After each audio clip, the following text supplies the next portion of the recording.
Hey everyone, Nina here again. How are you guys doing? How is this evening treating you? So we had a very long day and very productive day. We kicked off our challenge for this week at 5 p.m. Pacific, and then we went into a VIP session right after. We had amazing amount of attendance and people, just coming and sharing their life stories and just letting us know of their challenges.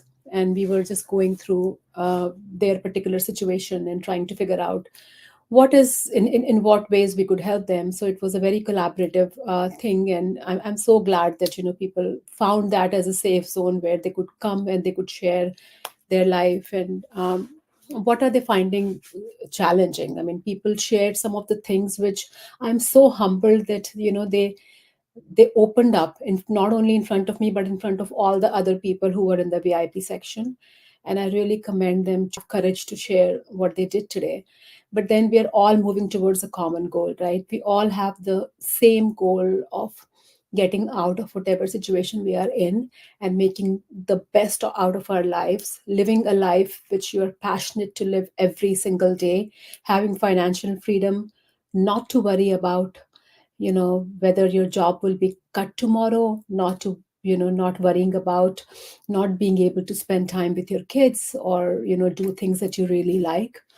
Entrepreneurship is hard. I'm not saying that you get to work less. You have to work your ass off. I literally work my ass off, but then I have time freedom and I have location freedom, financial freedom. So you work a lot, but you get to decide when you work, what you work on, and you are not uh, dependent on other people telling you what you're worth.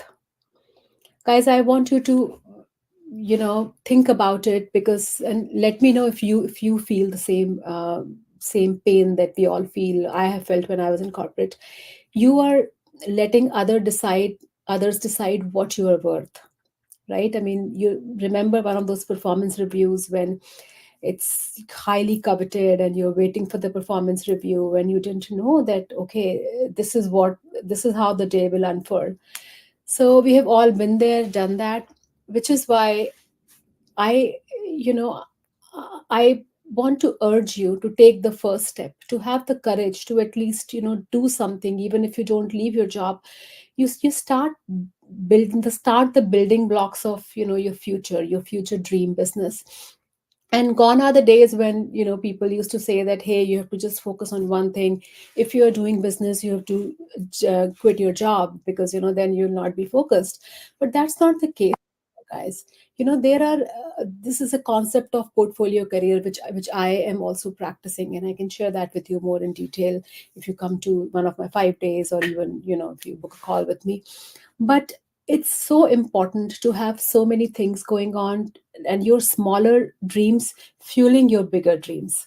So that's what I have done, that I had all my smaller dreams. It's now fueling my luxury women's wear brand dream. So, and there are so many other ways to finance your business without taking any external capital, which is what I discussed in the VIP session today. So every day, we have this training at 5 p.m. So 5 p.m. Pacific, and then right after that, we go in this VIP session where we pick one topic each day and we talk about that. But I want to, just I wanted to come here and share something which is very dear to me, which is very dear to my heart.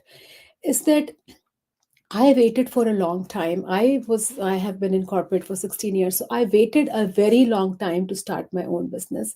And every time, it's not that I had any dearth of ideas. It was just the inaction of not, I mean, I used to feel paralyzed. I used to think about, how I would even pull it off. What if I make a mistake? How can I get, how can I leave my corporate job and in Silicon Valley, just give up on my paycheck?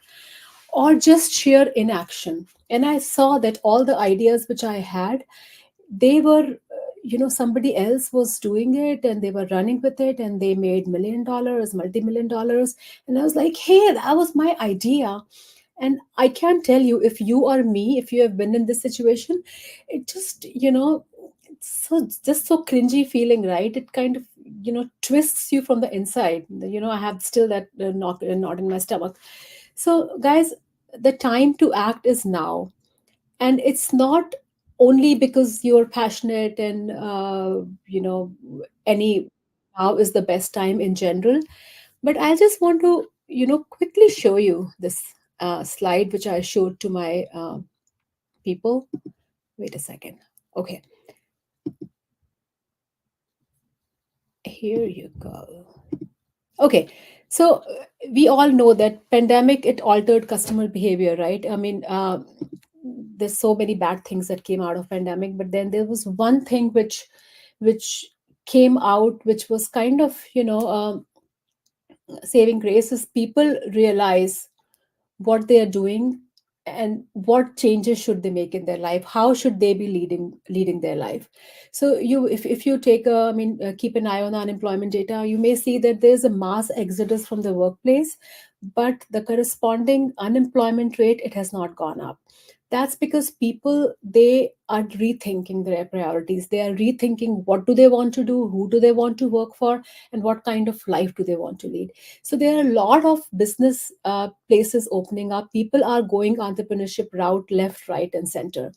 So if you see this data, that and this is backed by data. So data from OECD shows that the number of business establishments opening in the US stood 34% more over 2019 levels by the end of 2022, which is equivalent to, listen to this, 356,000 more places of business opening up in the US than before pandemic. So 356,000 more places of business opening their doors than before pandemic.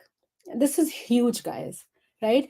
And the data from the US Census Bureau, they confirm that the present startup surge shows no sign of slowing. So on in October 2023, IRS received 473,000 applications to start a new business.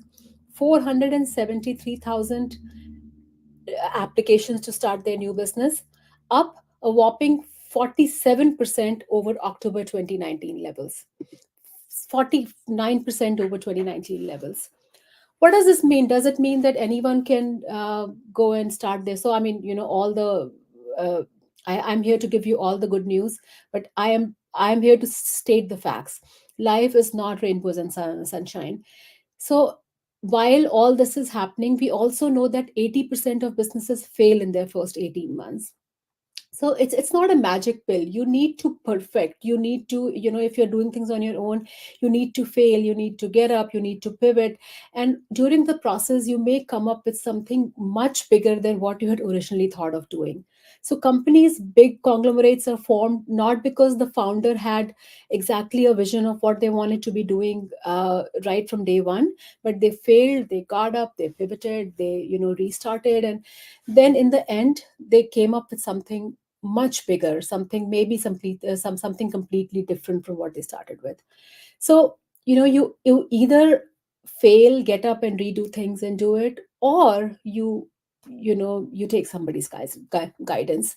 So Forbes interviewed me for an article, and they asked me what's the number one biggest mistake which I did in an entrepreneurship journey which I regret, and if I were to start all over again, that's what I would correct, is finding a mentor. Because when you are doing all these mistakes, it's these countless mistakes, they're not only taking up your time, they're taking up a lot of your money. And by the time you are able to correct mistakes and then move on, by the time you may even have gone out of funds, right, or out of passion, that okay, or you may be thinking, hey, this is not for me, which is the worst thing to happen. It is for you, it's just that you do not know how to do this, you don't have all the right tools. And that's where coaching comes in. But I would, wherever you are, whoever you are, I would urge you to go and get a mentor. Because things are, if you have a clear vision, if you have a clear strategy, then the entrepreneurship journey is way more fun. And then you will reach your results quicker. Every single day you'll see improvement which will light you up. So with that, I just wanted to, you know give you that glimpse of hope, and if my words have been a little encouraging to you, then even if I have inspired one, two, three people in taking the first step, I would say that it's a job well done. With that, good night to everyone, and I will see you tomorrow. Don't forget to join second day of 5 day life challenge, 5 p.m. Pacific, a Facebook group and LinkedIn. We are also streaming that on LinkedIn Live. Thank you so much. See you later.